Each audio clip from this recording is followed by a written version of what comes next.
नमस्कार, welcome to education therapy. दोस्तों, यहाँ पे हम साइंस के कुछ इंपॉर्टेंट क्वेश्चन आंसर देखेंगे।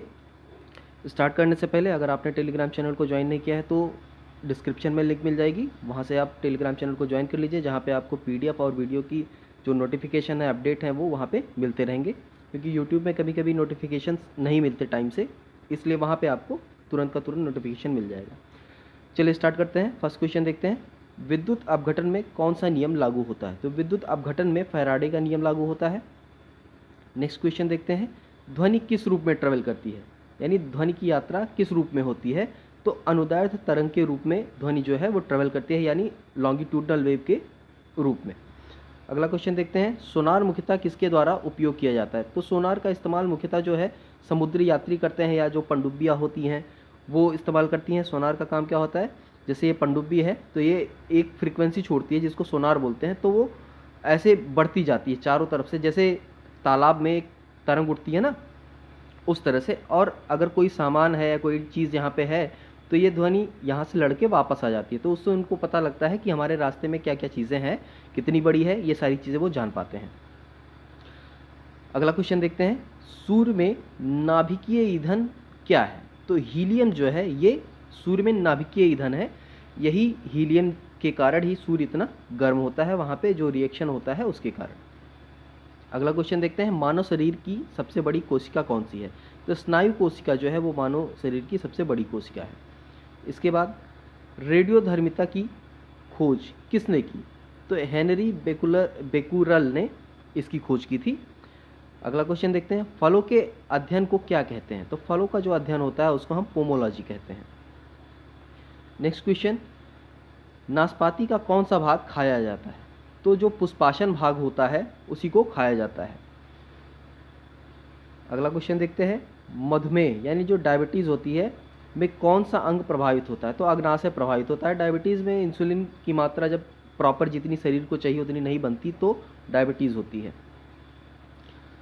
आगे अगला क्वेश्चन देखते हैं, दूरदृष्टि दोष से पीड़ित व्यक्ति की स्पष्ट दृष्टि की न्यूनतम दूरी तो 25 सेंटीमीटर होती है। एक तो आपने सुना होगा कि किसी चीज़ को सामान्य रूप से देखने के लिए, एकदम अच्छे से देखने के लिए कम से कम आँखों से उस वस्तु की दूरी 25 सेंटीमीटर होनी चाहिए, तो वही यहाँ पे 25 सेंटीमीटर बताया गया है। अगला क्वेश्चन देखते हैं, कौन सा एक जल संक्रामक रोग है?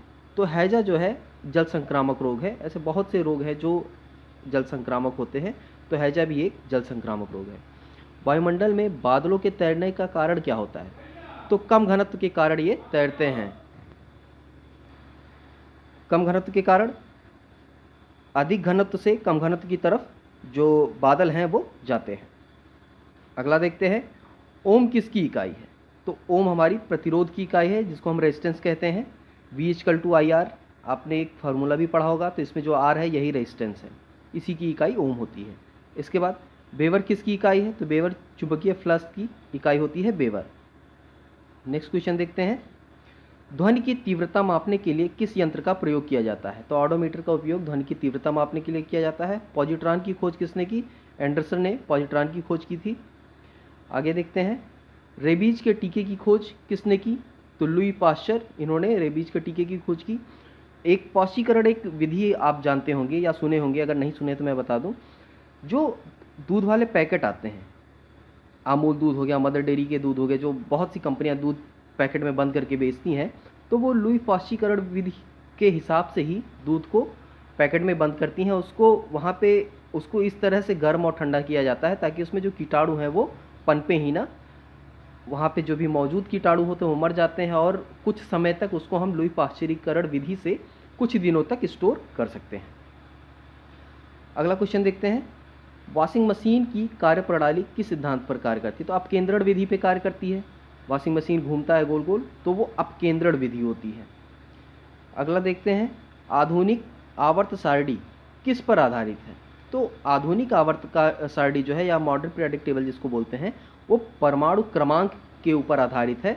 वो 1 2 3 4 इस तरह से परमाणु क्रमांक के हिसाब से वहाँ पे एलिमेंट रखे हुए हैं।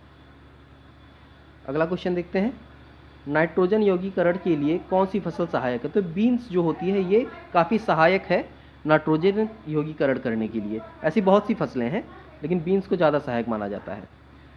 तो ये इतने कुछ इंपॉर्टेंट प्रश्न थे, उम्मीद है आपको अच्छे लगे होंगे। अगर वीडियो अच्छी लगी हो तो चैनल को सब्सक्राइब करें, वीडियो को शेयर करें और लाइक करें। तो आज के लिए बस इतना ही, मिलते हैं नेक्स्ट वीडियो में, तब तक के लिए धन्यवाद।